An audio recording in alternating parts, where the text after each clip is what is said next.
સમગ્ર આંકડા બતાવે છે. જો આટલા બધામાંથી 1000 ને થયા હોય તો એમાંથી મરવાવાળા તો ખાલી આવે એને એવું કારણ અપાય કે જો એને ડાયાબિટીસ હતું કે એને હાઈ બીપી હતું. એટલે તમે તો સ્વસ્થ છો, તમને માત્ર આટલા ટકા જ છે અને એને પોઝિટિવ વિચારો તરફ લઈ જવાના કે જો તમે રોજ માત્ર કલાક તડકે બેસો કે તમે હકારાત્મક વિચાર કરશો ને તો આમાંથી તમે ઝડપથી બહાર આવશો.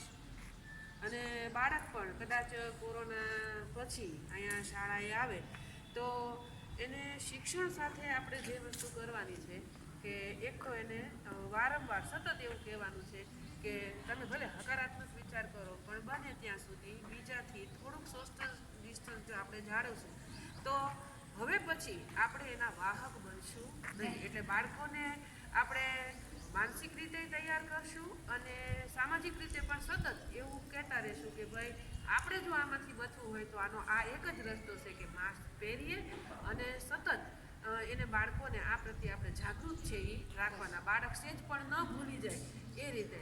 અને સાથે સાથે આપણે પણ થોડોક એવો પ્રયત્ન કરશું કે બાળક છે એ શિક્ષણ તરફ પણ થોડુંક વળી જાય. કારણ કે લાંબા સમયથી શિક્ષણથી દૂર હોય તો આપણે જે આપણી પદ્ધતિ છે એમાં થોડોક ભણવામાં અને દરેક રીતે ફેરફાર કરશું તો બાળક છે આ વાતાવરણમાં ઝડપથી આવી જશે.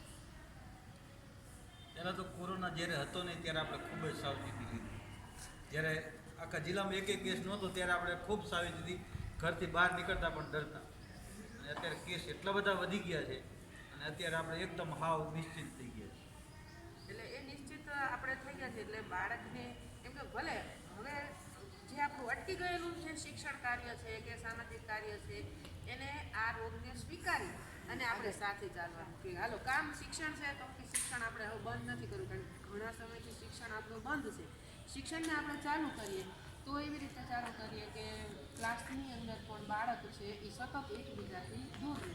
બને ત્યાં સુધી જો બાળક છે એ એકબીજાની વસ્તુઓ એકબીજાને શ્વાસ ન અડે એ રીતે જો થોડુંક દૂર રહેશે તો આપણને જે શાળાઓ ચાલુ કરશું તો એમાં થોડીક મુશ્કેલી પડશે નહીં. એટલે આપણે આ વસ્તુ ઉપર સૌથી વધારે ભાર આપવો પડશે. પ્રધાનમંત્રીએ કહ્યું કે આપણે હવે કોરોના સાથે જ જીવતા શીખી જવાનું, બરાબર.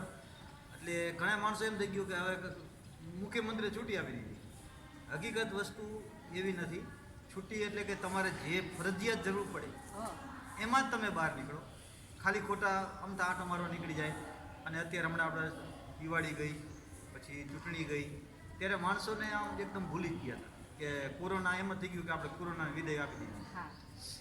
તો આ બધી કોરોનાની પરિસ્થિતિ આમ ખરાબ છે ને ઘણીવાર એવું બને કે કોરોના જેને થઈ ગયો છે એ વ્યક્તિની સાથે આપણે આમ એનાથી અસ્પૃશ્યતા જેવું વાતાવરણ બનાવીએ છીએ.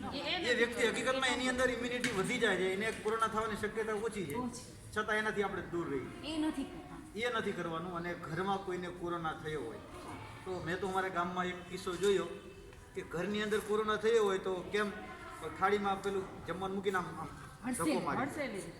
તે માણસ માનસિક રીતે જે ઘણીવાર તો અમુક રોગ એવા છે કે માનસિક રીતે જે સ્ટ્રોંગ હોય ને તો એની ઇમ્યુનિટી આપવા વધી જાય છે. એટલે આપણે એને માનસિક રીતે એને મજબૂત બનાવવાનું કે ભાઈ કોરોના છે એનાથી આપણે સાવચેતી રાખવાની, ડરવાની જરૂર નથી. અને આપણી ઇમ્યુનિટી જેમ વધે એ પ્રકારના જે ફૂડ છે એ લેવાના છે જેમાંથી વિટામિન સી વધારે મળે એવા પ્રકારના આપણે ખાવા પીવાનું ધ્યાન રાખવાનું છે.